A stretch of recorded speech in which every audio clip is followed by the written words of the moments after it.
Te doy la bienvenida al canal. Disfruta un nuevo cuento cada semana. Suscríbete para no perderte ningún contenido.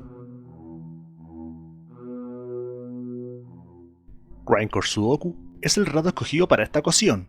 Lo que sigue es un cuento de Álvaro Bizama. That record does sound kind chaotic, but believe me, it could have been even worse.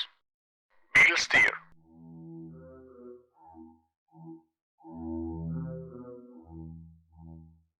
Fue el vocalista de la única banda grindcore que alguna vez tuvo mi pueblo.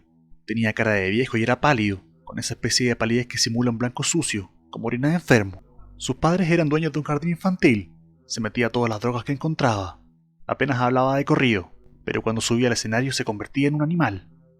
Se enrollaba el cable del micrófono en el brazo y se ponía a gritar sobre la necrofilia, los perros vagos y el acoso de la policía. La banda no era buena. Todos los miembros se conocían desde el colegio. Habían pasado años enteros aplanando calles de tierra sin hacer nada, bebiendo vino en caja, aspirando pegamento y burlándose con benzina. Fundar una banda no fue una idea original. Uno tenía una guitarra y sabía mover las cuerdas de un bajo que era de su primo. Al bajista lo extirparon de una banda de speed metal compuesta por borrachos peores que ellos. El baterista decía que era nazi y coleccionaba fotos de esas catedrales de luz hechas por Albert Speer. Él tuvo que escribir las letras y ponerse a cantar.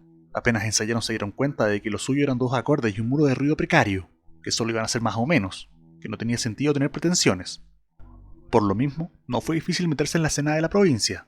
Por aquellos años, todos los fines de semana, había conciertos en sedes vecinales, canchas de fútbol y bares que se caían a pedazos. A veces venían bandas de Santiago y ellos los teloneaban. Consiguieron sus primeras pololas de inmediato. Antes de que cada uno de ellos tuviera 20 años, ya eran considerados estrellas por los tipos que se juntaban en la plaza del centro antes de irse a tomar en la línea del tren. Yo lo vi por esa época. Una polola me llevó. En el público me encontré con 2 o 3 compañeros de curso de la educación básica. Mi polola era amiga de la hermana del bajista. La banda llevaba 2 o 3 años tocando. El público que lo seguía tenía fama de violento. En uno de esos improvisados mosh pit con suelo de tierra, habían acuchillado a un niño. La banda había grabado un par de casetes en el living de una casa. Esos casetes circulaban de mano en mano, sonaban como la mierda. Era lo que había. Él siempre subía borracho al escenario. Tenías que aferrarte a eso, o volverte loco porque mientras escuchabas la voz que era como un vómito, tapada por la estática, los acoples y el sonido roto de esos tambores que parecían hechos de fierro y percutidos con palos de escoba. Ese sonido se repetía. A veces él no recordaba sus propias letras. Por un tiempo se dejó moicano, y por otro empezó a usar unos lentes de señora que le había robado a su abuela. Tocaban siempre las mismas canciones.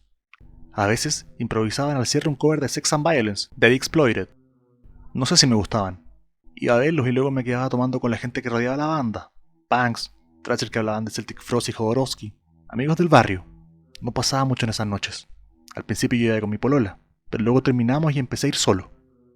Ya habían cerrado el cine del pueblo y a veces yo viajaba al puerto a ver películas. Duré en eso 2 años, hasta que en la universidad me di cuenta de que tenía que ponerme a estudiar realmente. Dejé de ver a toda esa gente.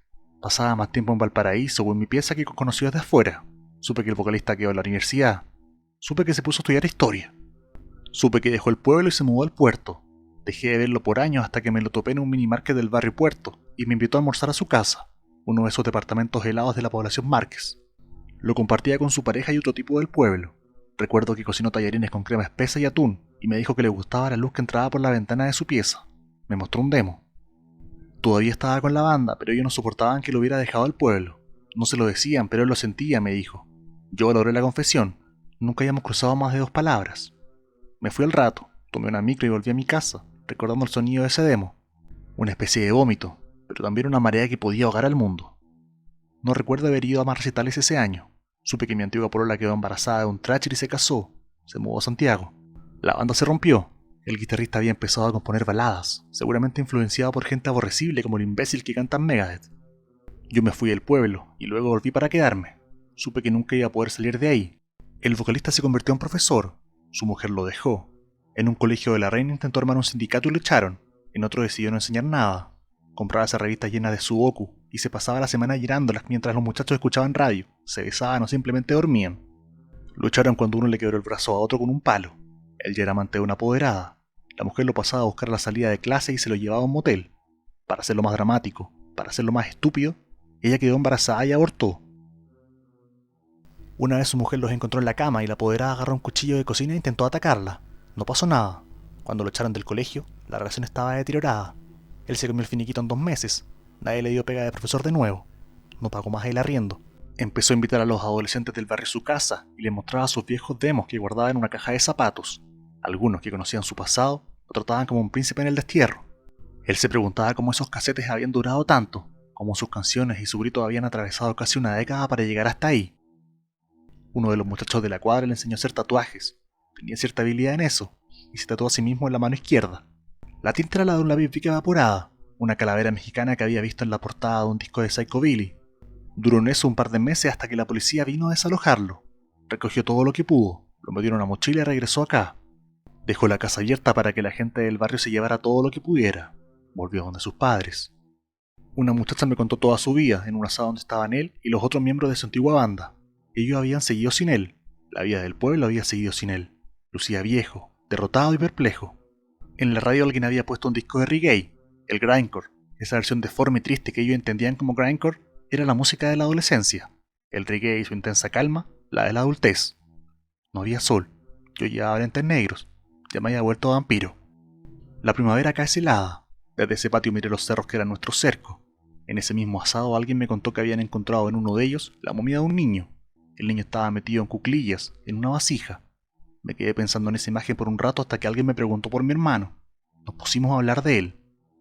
Más tarde escuchamos a una guagua llorar. Cuando se quedó callada, hubo un silencio. Pasó un ángel, dijo una mujer. Y luego el vocalista avisó que de ahí en adelante solo tatuaría imágenes del diablo.